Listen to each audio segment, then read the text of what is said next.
El objetivo de la charla va a ser ser impulsora de acciones, poder inspirarlos para utilizar un método concreto a partir del análisis de nuestra carrera profesional. Sé que Nord ya han tenido algunas charlas relacionadas a la transformación o al reinventarse, pero bueno, en esta charla quiero poder darles un método concreto para hacerlo. ¿Sí? Bien, empecemos recordando o refrescando qué es el modelo Canvas.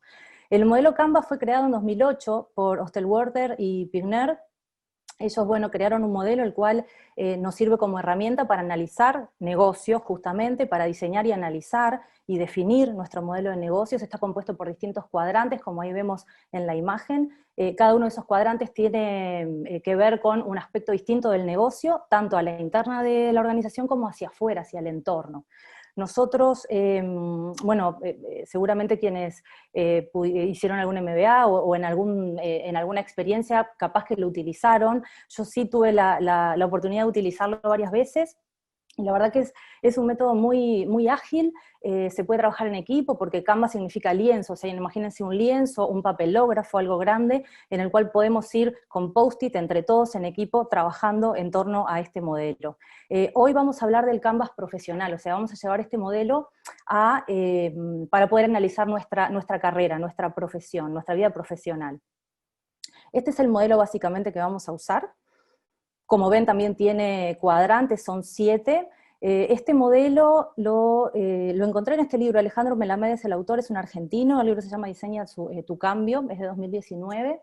Es muy interesante este modelo, si bien en la página Strategizer, que es la de Osterwalder que les mencionaba antes, hay otros modelos también, no solo el Canvas de negocio, sino también hay un Canvas de marca personal, por ejemplo, pero este me pareció más simple y más fácil de abarcar en esta charla con ustedes. Así que bueno, bien. Para empezar a pensar en este Canvas profesional, yo los invito a empezar con una mentalidad abierta, ¿no? A mirarnos a nosotros mismos, poder tener esa conexión con nosotros, para poder mirarnos como oferta, como que tenemos algo para dar, si se quiere como un producto, aunque no suene muy lindo, pero mirarnos como un producto que tiene algo para ofrecer al mercado de trabajo, ¿sí?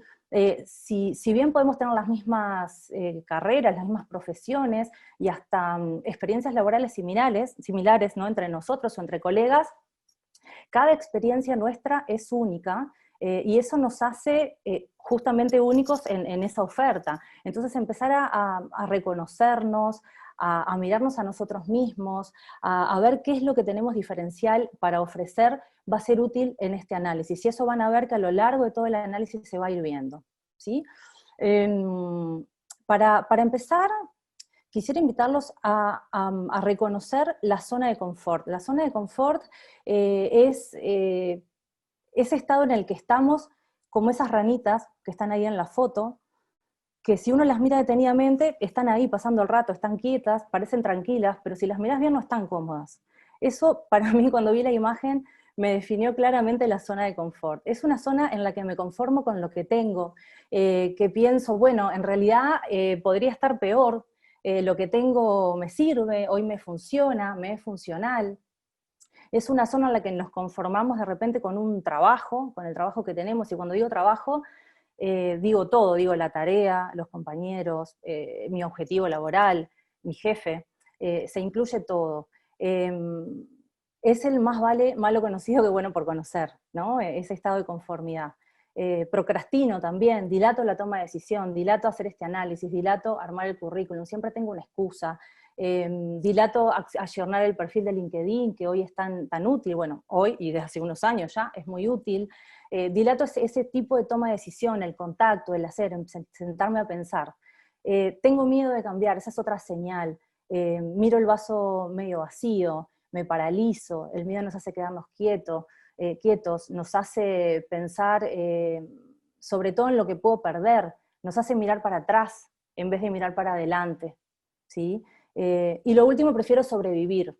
Obviamente hay más señales, pero bueno, estas son como grandes pinceladas que les quería mostrar. Prefiero sobrevivir a vivir, prefiero que las cosas me pasen, a ser yo el que tome la decisión.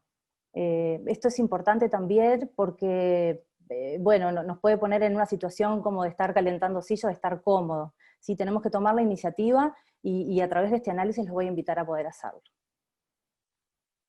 Bien, ¿qué es lo que hay que hacer cuando reconocemos por fin que estamos en esa zona de confort? Me tengo que cuestionarnos ese estado, cuestionarnos qué es de todo eso que podemos cambiar, cómo es que podemos adueñarnos de nuestra vida y de nuestras decisiones. Hagamos este proceso, y esto es importante, cuando no sea urgente, ¿sí? Cuando sea importante, porque lo urgente nos va a llevar a ocuparnos o preocuparnos por el resultado final, y no a disfrutar del tránsito, ¿sí? Cuando es algo importante, lo vamos a hacer dedicándole el tiempo, dedicándole la energía, dándole el espacio, dándole toda mi intelectualidad y también mi emocionalidad a ese proceso. Entonces evitemos hacerlo cuando esto sea urgente.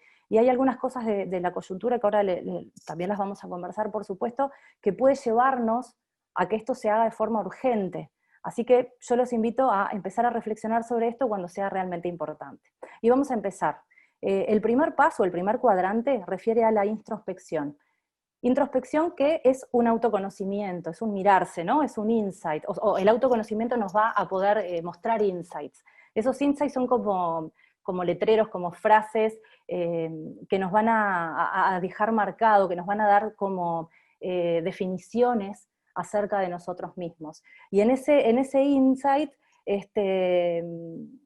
vamos a poder estar viendo qué aspectos tenemos nosotros para ofrecer, ¿sí? Qué aspectos de nuestras experiencias, de lo que sabemos, de nuestras competencias, tenemos incorporadas. Acá es el análisis de todo nuestro ser, es el análisis de qué valoramos, qué vemos, cómo es que nosotros miramos el mundo, con qué lentes, qué filtros uso, cuál es la historia que me quiero contar de mí mismo a través de toda mi experiencia, tanto laboral como académica de repente, o experiencia de vida.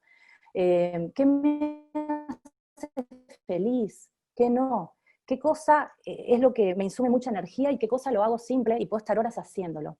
Todas estas cosas van a estar, o deberían estar incluidas en este primer paso de introspección.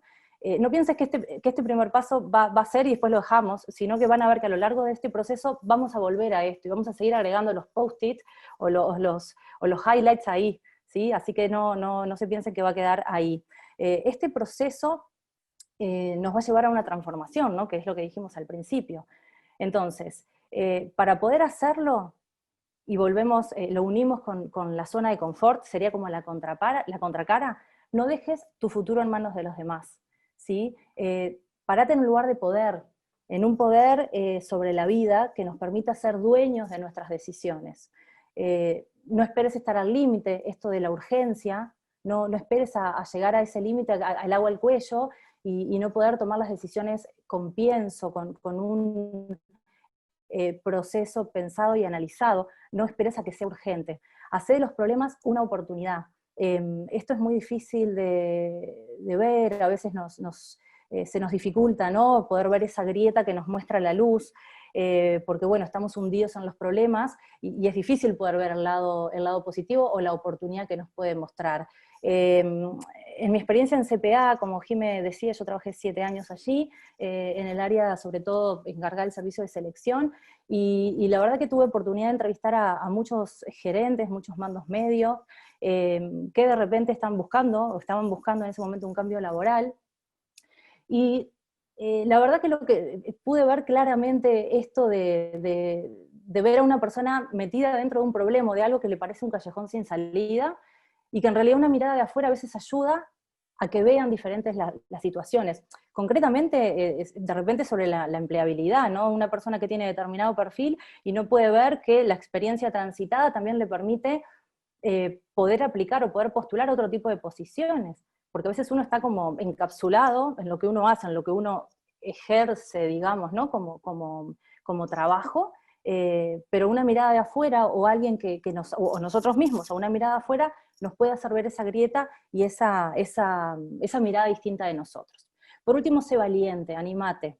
La valentía nos hace también ser vulnerables, pero bueno, la valentía va a ser necesaria para poder dar ese salto, para poder mirarnos, para poder reconocer capaz que algunas zonas grises nuestras, algunas zonas no tan fuertes. Y acá les presento este libro que se llama El poder de ser vulnerable, capaz que muchos de ustedes lo conocen, es de 2012, ya tiene unos años, pero sigue muy vigente. Brené Brown tiene también varias charlas TED, y ella habla de la vulnerabilidad y de la valentía. Los presenta como una contracara una de la otra. El ser valientes y el exponernos, el mostrarnos, nos hacen ver de nosotros mismos y mostrar a los demás nuestras zonas vulnerables. Entonces, ser vulnerable también significa ser valiente, porque en realidad lo soy porque me animé a hacer algo, me animé a cambiar. Y esto nos lleva a otro aspecto importante de todo este análisis, que son las emociones. Durante todo este análisis vamos a atravesarlas, ¿sí? Vamos a sentir miedo porque no vamos a saber a dónde vamos, ¿no? Es un miedo a lo desconocido, en qué voy a terminar, cuál va a ser el resultado final de esto. Tristeza porque de repente voy a dejar atrás aspectos de mí que me doy cuenta que ya no me sirven o ya no me hacen feliz, que de repente dediqué tiempo a una actividad o a un lugar o hacer algo que ya no me llena. Rabia porque va a haber momentos en los que me voy a sentir frustrado o voy a ver voy a sentir que no encuentro salida. Y alegría porque sí, en todo esto va a haber momentos de luz y momentos de alegría, obviamente por los logros alcanzados. Van a ver que van a ir fluctuando, estas básicas y muchas más por supuesto, pero van a ir fluctuando, así como el gorila que parece que no tiene emociones, ¿no? Que está ahí como impávido. Los gorilas también tienen emociones, por eso elegí esta foto, y bueno, así de repente podemos encontrarnos nosotros en algún momento. El punto 2, el contexto. Y el contexto nos tiene medio así, ¿no? Como ese búho, medio locos, así, mirando como sin entender. Y del contexto, más allá de lo personal de cada uno de ustedes, que obviamente deberían incluirlo, ¿no? La situación contextual, familiar, relacional, laboral de cada uno de ustedes, yo elegí en esta charla dar pinceladas de la pandemia y el trabajo relacionado a esto. Y les traigo acá esta frase que la dijo en agosto Carissa Etienne, que es la directora de la Organización Panamericana de la Salud. Ella dice: esta pandemia nos recuerda como nunca antes que la salud mental es fundamental para el bienestar de las personas y las sociedades. Me pareció bárbaro que se incluya la salud mental, porque es algo que se mencionaba, pero esta pandemia era el virus, la muerte, la enfermedad, el aislamiento. Y justamente el aislamiento es lo que está generando, y el miedo hacia lo desconocido, hacia esta enfermedad, es lo que está generando trastornos o enfermedades mentales. Y trastornos de ansiedad, por ejemplo, pero también violencia. Se ha hablado mucho de esto, de la violencia de género, la violencia infantil, las rupturas o las separaciones, los divorcios, enfermedades colaterales, obesidad, diabetes, colesterol, todo provocado por el sedentarismo también. Nosotros hoy podemos decir, estamos con la cabeza afuera, ¿no? Viviendo en esta normalidad nueva que la verdad tocamos madera, pero vamos bien. Pero recordemos que hace un par de meses los niños estaban 24/7 en las casas, muchos de ustedes seguramente estaban trabajando también, y el contexto era muy diferente, así que tengamos cuidado con esto porque, bueno, se puede volver atrás por malas decisiones de nosotros, pero bueno, esto era algo que no quería dejar de mencionar. Y por otro lado, el trabajo relacionado a la pandemia. En julio el desempleo fue de 10,6, el mes anterior había sido de 10,7, esto lo corregí ahora. El 90% de los trabajadores fueron reincorporados, esto es un dato optimista. Y otro dato es que en marzo el 20% de las personas pasaron a teletrabajar. Estos son simplemente datos que traigo como para pensar un poco este contexto en el que estamos. Más datos: 200.000 personas entraron a seguro de paro en mayo, 5% en el nuevo régimen de reducción de jornada laboral. El 9% de estas personas fueron despidos. Hoy sabemos que hay un 90% de personas que fueron reincorporadas, que ese es un buen dato, y que, bueno, el número de personas ingresadas al seguro de paro van disminuyendo, más allá de que en marzo se llegó a 86.000 personas nuevas, que es un disparate porque BPS venía reportando más o menos 13 por mes, y en marzo fueron 86.000, pero bueno, esta situación lentamente la vamos revirtiendo. Bien, el propósito. El propósito es el tercer paso. El propósito se construye, no es único, sino que son múltiples y pueden ir cambiando a lo largo de la vida. Es deseable que esto suceda. El propósito responde básicamente a por qué hago lo que hago. Es mi razón de ser, lo que me conmueve, lo que me genera orgullo. Esto tiene relación también con ese autoconocimiento que planteábamos al principio. Son mis creencias, mis convicciones. Está llevado a responder la pregunta del por qué y del para qué, como dije antes. El por qué va a explicar por qué hacemos lo que hacemos, y el para qué nos va a llevar a la acción, ¿sí? Nos va a impulsar a la acción, a un resultado. Pensemos acá qué nos apasiona, qué nos hace sentir importantes, qué nos genera orgullo. Otra vez, recordemos qué qué no nos genera esfuerzo realizar, qué hacemos sin gastar energía. Eso lo vemos, no sé si tienen de repente alguna persona llegada, a ustedes mismos, que de repente pueden estar horas y se les pasa el rato y no se dan cuenta, siguen. Hay una persona que escribe, que tiene un podcast que se publica en El Observador, tiene un par de libros, se llama Rodrigo Álvarez Langón. El podcast se llama Neurona Financiera, y él decía algo interesante, que no le pasa a todos, ¿no? Claramente, pero muchos de nosotros, o yo, por suerte yo no, pero muchas personas de repente fueron educadas para tener, o estamos como educados para tener. Tengo que tener el auto, tengo que tener la casa, tengo que tener vacaciones, tengo que tener, siempre es tener.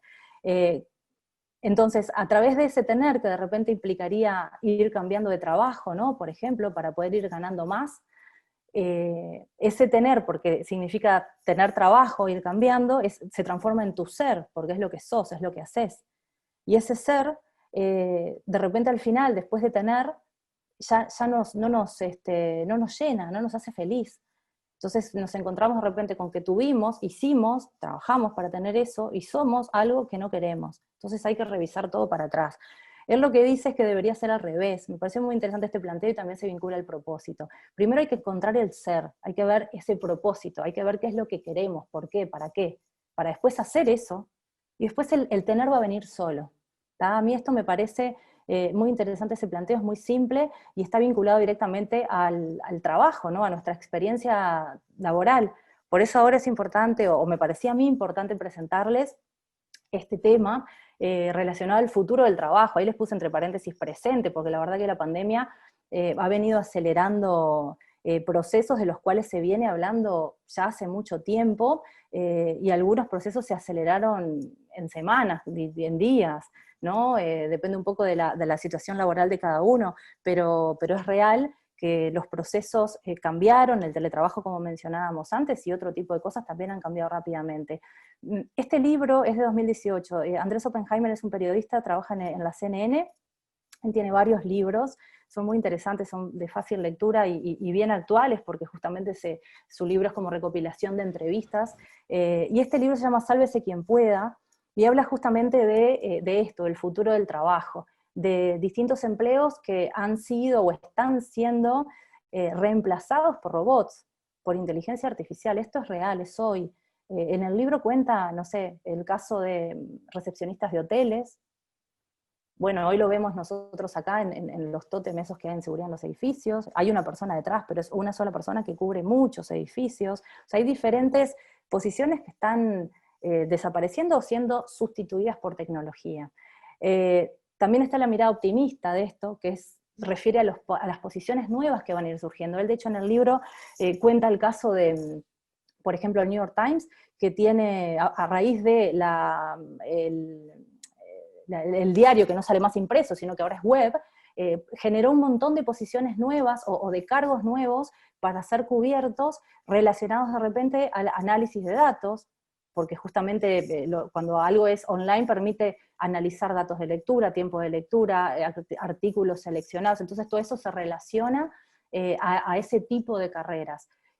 Claramente lo que vemos hoy son todas carreras relacionadas a la tecnología, las que están surgiendo, también a la comunicación, y también al marketing, pero bueno, es interesante verlo también desde el lado optimista.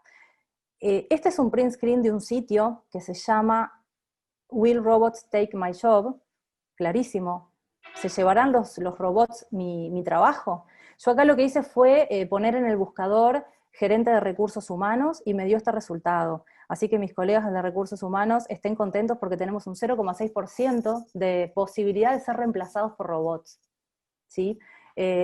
Anímense a buscar otras profesiones, van a ver, se van a asombrar, de repente, bueno, hay cosas que ya se han hablado, ¿no? Públicamente en otros lugares, pero es interesante este sitio porque nos da un poco más de datos. Por ejemplo, si ven ahí en ese print screen que les hice, está como el crecimiento proyectado, ahí dice para 2024, no sé si lo llegan a ver, pero dice que se proyecta un 9% de crecimiento para 2024 de esta posición. Es muy interesante este sitio. Y también hay otro tema que se ha puesto sobre la mesa a raíz del el teletrabajo, ¿no? El trabajo en casa, que tiene que ver con el espacio de las oficinas, también a raíz de justamente la pandemia, el COVID, que es tan contagioso. Entonces empezó a pensar en los espacios de trabajo. Este artículo de la Harvard, que creo que es de agosto, sí, ahí dice agosto, habla de que grandes empresas, por ejemplo, que albergan 2.000, 3.000 personas, están cerrando esas oficinas tan grandes y abriendo oficinas más chicas, dispersas en la ciudad. El objetivo de esto es generar espacios como redes, donde los empleados que trabajan cerca de esas oficinas puedan ir cuando necesitan reunirse, por ejemplo. Esto está surgiendo, está apareciendo. También los lugares de oficina común, ahora no me sale el nombre, pero saben de qué hablo, también están siendo cada vez más utilizados, porque de repente se necesitan espacios más chicos, donde no nuclee tanta gente, pero cercanos a los lugares donde las personas viven para poder moverse menos. Y hay otro tema que también se pone sobre la mesa ahora respecto al mundo del trabajo, y es que cada vez están surgiendo más freelancers, más personas que ofrecen el trabajo independiente.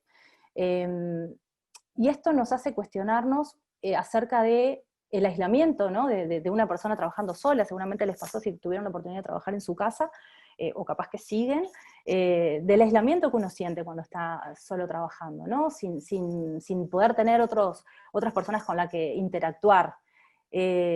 Y esto se pone en contra o en contraposición de lo que es la colaboración y la economía del conocimiento, que hoy por hoy en cualquier trabajo es muy necesario. Pero esto claramente no, ese versus debería haber puesto un tachón ahí, porque en realidad estas herramientas, por ejemplo, nos dan la oportunidad de poder trabajar en colaboración con otros.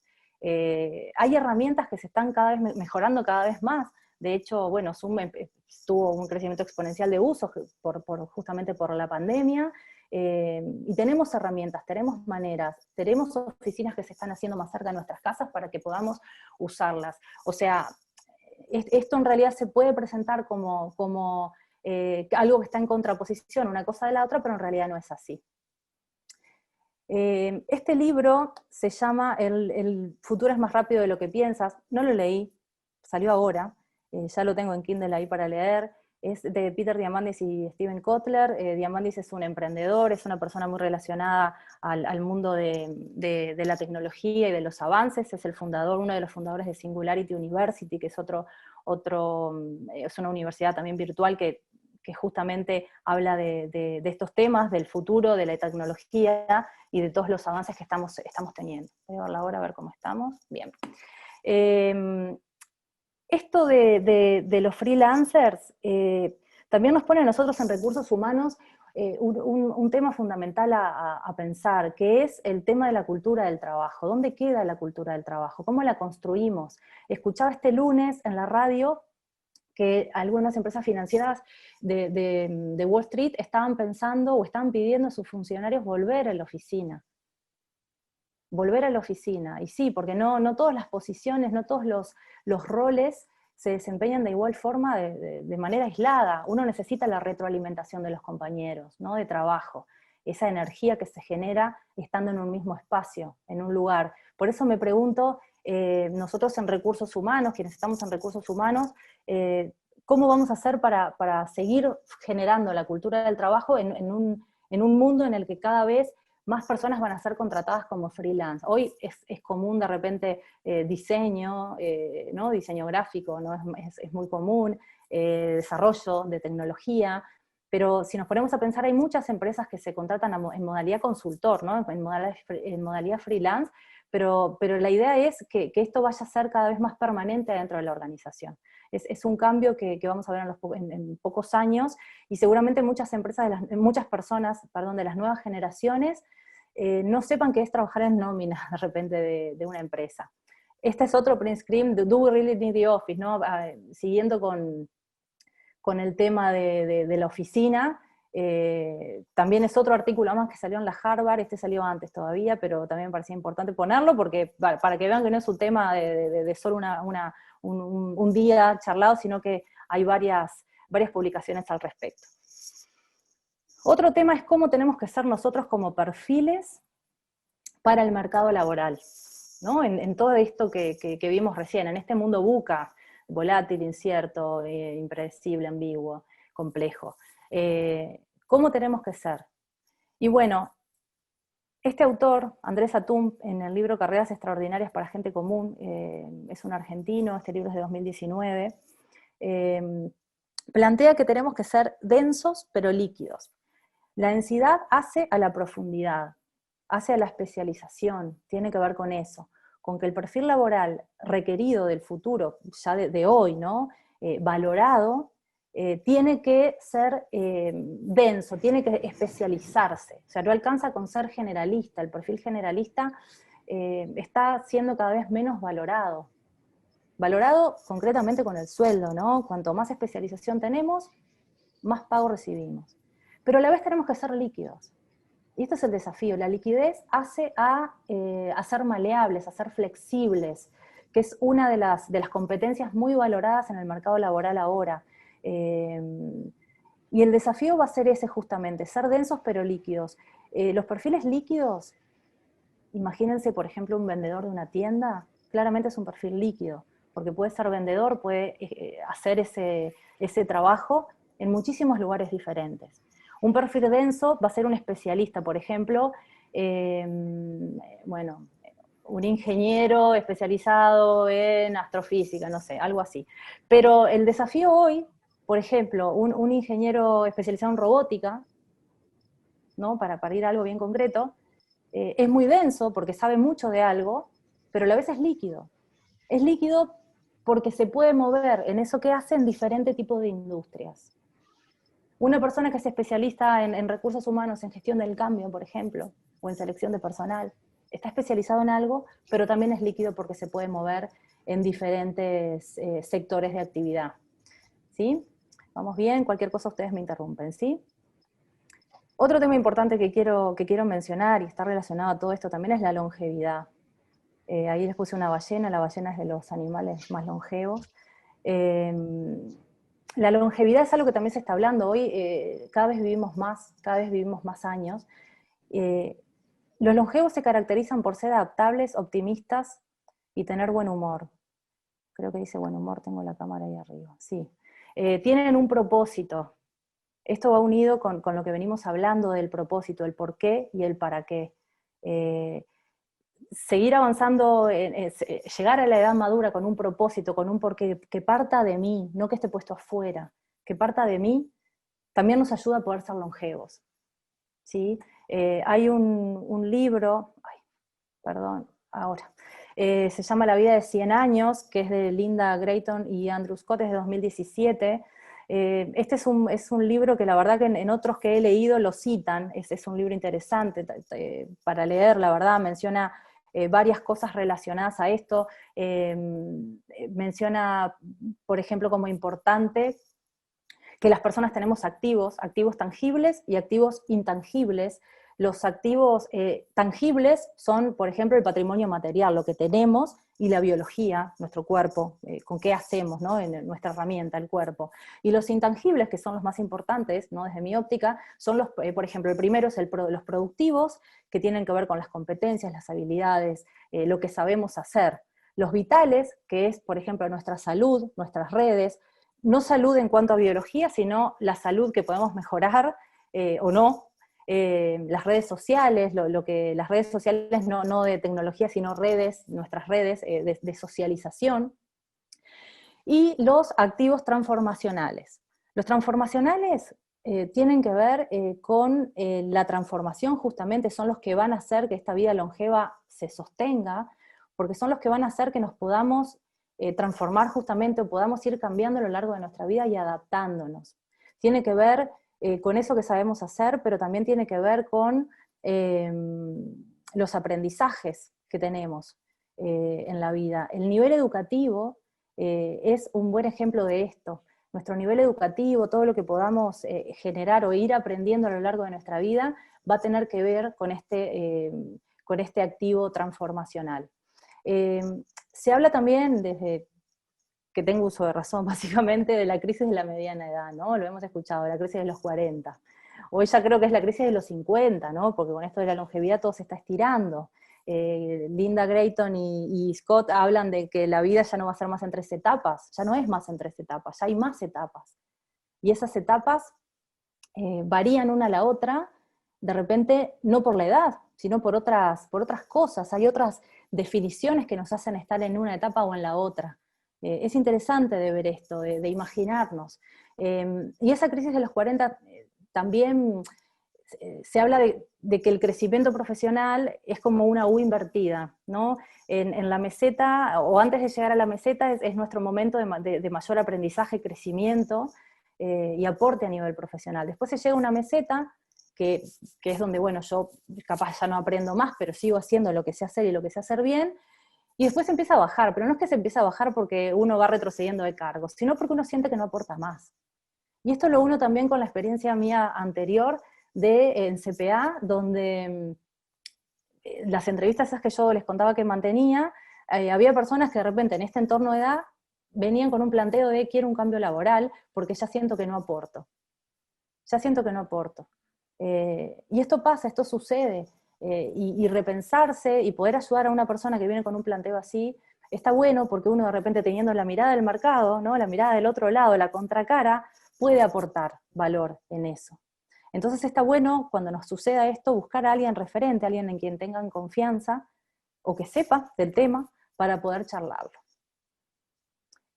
Bien. Algunos datos interesantes en números.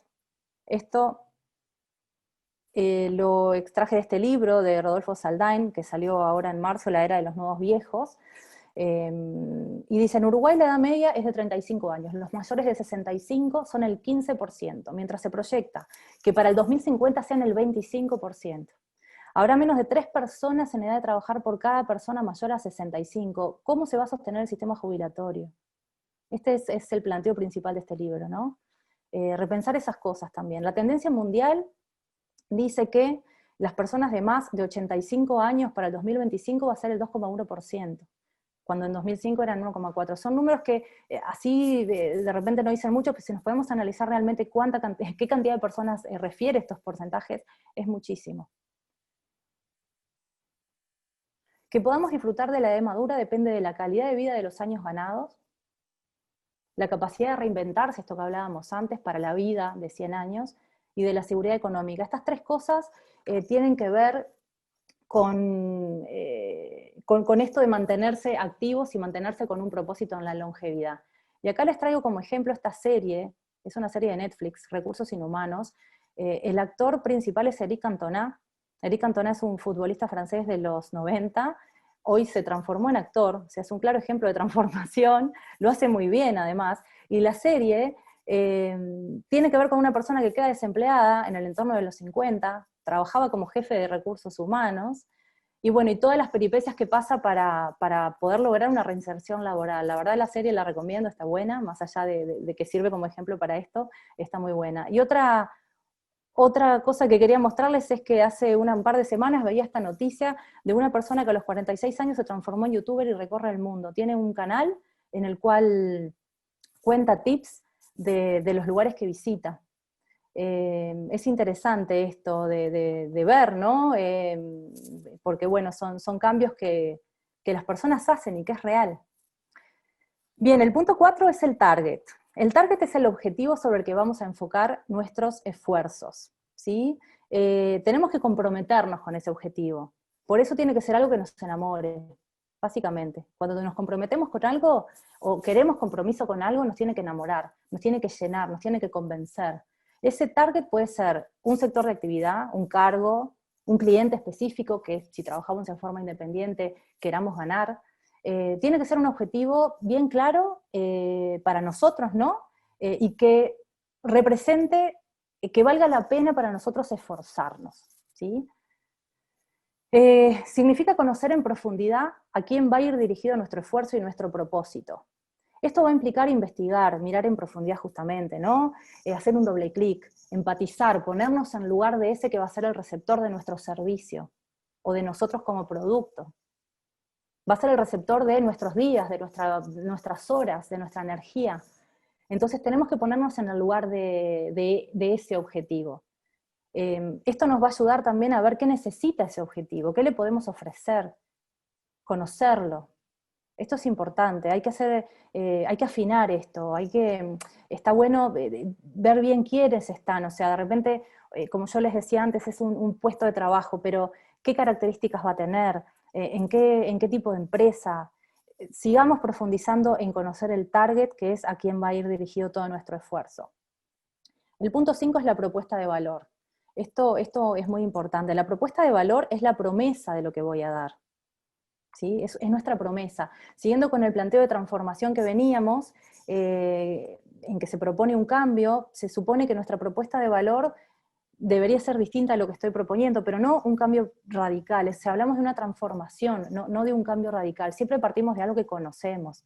Esto está bueno mirarlo de esta manera porque un cambio radical es muy difícil de hacer, pero sí si partimos de algo que nosotros ya tenemos incorporado. Por eso hablamos de deconstruir para reconstruir. De construir lo que ya tenemos para volver a construirlo de manera diferente. La propuesta de valor va a estar entre lo que proponemos, qué cosa, el qué, a quiénes te vas a dirigir, quiénes, y cómo agregas valor, cómo vas a hacer eso para agregar el valor. Tiene que ver con la misión, qué problema resuelvo, a quién voy a satisfacer con mi propuesta. Esa misión tiene que ser estable, tiene que ser perdurable y tiene que ser potente también. Es una creación que parte de nosotros mismos, de nuestro interior. Por eso el primer paso de autoconocimiento que yo les decía al inicio es muy importante, de transitar y de transitar bien. Y también por eso yo les decía que van a ir y volver, de repente llegan acá y los hace pensar en algo que les faltó en ese autoconocimiento. Tiene que ver con nuestra forma de ser también, no se olviden de eso, que nuestra forma de ser, nuestra manera de relacionarnos con el mundo también es parte de nuestra propuesta y de nuestra oferta. Por eso hablamos de que la propuesta sos tú, somos nosotros. De construir lo que hemos visto hasta ahora, ¿no? De construir todo ese autoconocimiento que fuimos metiendo de repente como en una canasta, todos los aspectos que nos definen, empezar a deconstruirlos, a separarlos, mirarlos desde un punto de vista distinto. Después de mirarlos desde un punto de vista diferente, de analizarlos con distinto orden de repente, de importancia o de lugar en nuestra vida, volver a reconstruirlo con un sentido distinto.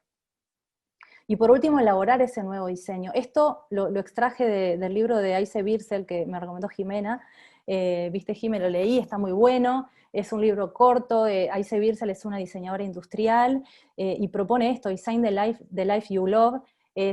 Cuando les decía gráfico, literalmente, tiene espacio para que ustedes puedan dibujar esa vida, pueden analizar los componentes de su vida con ejemplos, está muy bueno, y me pareció importante mostrárselos porque la verdad que es una lectura que puede ayudarlos a hacer este proceso. Como resultado de esto vamos a generar una marca. La marca es la propuesta diferencial, relevante y consistente, ¿sí? Y acá les puse elige ser lo que el mercado demanda. Esto no tiene que ver con eso que hablábamos hoy de mirar al mercado, mirar a nuestro destinatario, a nuestro target, ¿sí? Y empatizar con eso, no quedarnos mirando nuestro ombligo, digamos, nuestra propuesta, enamorados de nuestra propuesta, que eso está bien que suceda, pero está la parte de mirar el afuera.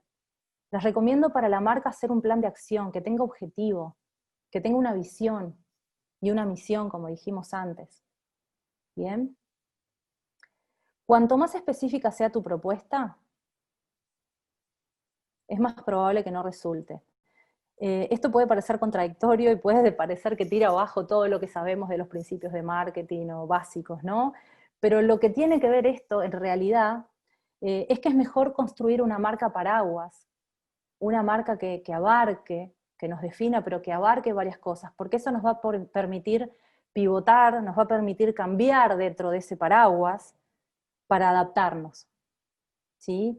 La marca, imagínense que es el currículum, que es el LinkedIn, que es todo lo que nosotros vamos comunicando y vamos construyendo. Ya han habido otras charlas organizadas por OR relacionadas a la marca personal también y a la marca en las redes, por ejemplo. Tiene que ver con eso, ¿no? Con qué es lo que nosotros mostramos de nosotros. Y esa marca está bien que no sea tan específica, porque nos va a permitir el cambio, nos va a permitir movernos. Lo que sí tiene que ser consistente es nuestra propuesta de valor. Podemos hablar de empresas, por ejemplo Netflix, que se mantuvo en una propuesta de valor estable y le permitió pasar de alquilar DVDs a hacer una plataforma en streaming, pedido ya, sin ir más lejos. Pedido ya no se llama comida ya, se llama pedido ya, y hoy le permitió empezar a hacer deliveries de cualquier cosa, ¿no? Pensemos en eso, y tiene que ver esto también con la empatía, que ya mencionamos varias veces. Mirar al mercado, saber lo que el mercado demanda, ir mirándolo todo el tiempo, no quedarse con algo y tallarlo en piedra, no dejarlo ahí, sino ir mirando todo el tiempo para poder hacer ese ejercicio de pivot y de moverse debajo de ese paraguas. No sé si vieron la película Mi obra maestra, esta película me la acordaba ayer, de Darín y Brandoni, es una película argentina, está muy buena, y justamente habla un poco de esto. Es un pintor, no les voy a spoilear, mírenla, pero si la miran se van a acordar de esto, de cómo este pintor, que son dos protagonistas, ¿no? Brandoni y Darín, no es Darín, es Francella. Francella y Brandoni, ellos en diferentes roles, cómo se van acomodando para poder seguir haciendo lo que quieren, pero acomodados al mercado, digamos, adaptándose con empatía al mercado. Y por último, el prototipo. El prototipo es exponer nuestra propuesta al público objetivo, testearla para optimizarla, por ejemplo el currículum, empezar a mandarlo, ¿nos llaman o no nos llaman? Si no nos llaman, capaz que es porque estoy postulándome un cargo que no debería, o el currículum no está transmitiendo correctamente lo que yo quiero. El perfil de LinkedIn, mostrarlo, ver qué opinan.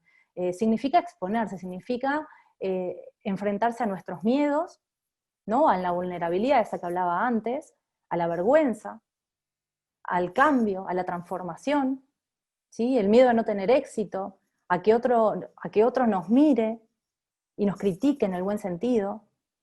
Pero esto es importante cuando vamos a presentar el prototipo, elegir un público objetivo que sea capaz de criticarnos en el buen sentido. ¿Sí? Esto es importante hacerlo. No salir al mercado así, sino elegir algunas personas que nos puedan mirar con un sentido crítico, constructivo, esta propuesta que estamos lanzando, ¿no? que reinventamos y rearmamos. La vergüenza va a surgir también, porque nos va a dar vergüenza cuando de repente nos digan algo que no está del todo bien, nos va a tocar, obviamente, porque esto que vamos a mostrar es a nosotros mismos. Pero bueno, es parte de lo que, es parte con lo que tenemos que lidiar, y como les decía en el libro que les mencionaba antes, El poder de ser vulnerables, van a ver que es parte de ser valiente también, por eso lo puse del otro lado, la resiliencia, la valentía, ¿sí? La resiliencia es la capacidad de transformarse a pesar de estar pasando por situaciones adversas, transformarse creciendo, mejorando. Entonces, como decía hoy, la vulnerabilidad y la valentía son contracara uno de lo otro. Y el cambio que tiene que ver más con una transformación, ¿no? Con dejar atrás parte de mí y volver a construirlo diferente, a reconstruirlo diferente. ¿Sí? Esto es importante hacerlo, como les decía hace un rato, porque nos va a dar muchos insumos para volver atrás sobre algunos pasos y así generar una propuesta mucho más valiosa, ¿sí? Y por último, para ya terminar la charla, que voy bien en el tiempo, les dejo esto, no se olviden que somos así de grandes como la Tierra, así de grandes como el planeta, pero así de chiquitos en el espacio, ¿no? En el universo. Somos grandes pero chiquitos. Entonces, hagamos todo este proceso con humildad acerca de nosotros mismos, seamos humildes para poder ver que el otro tiene algo para aportarnos en esto, y seamos tiernos también, hagamos este proceso con ternura, no nos castiguemos, porque nos vamos a equivocar, vamos a tropezar, vamos a ver de nosotros, como dijimos antes, partes que no nos van a gustar, partes que no nos hacen tan feliz, pero bueno, algunas las podremos cambiar y otras no. Pero seamos humildes para aceptar esas cosas y tratémonos con ternura. Nada más. Gracias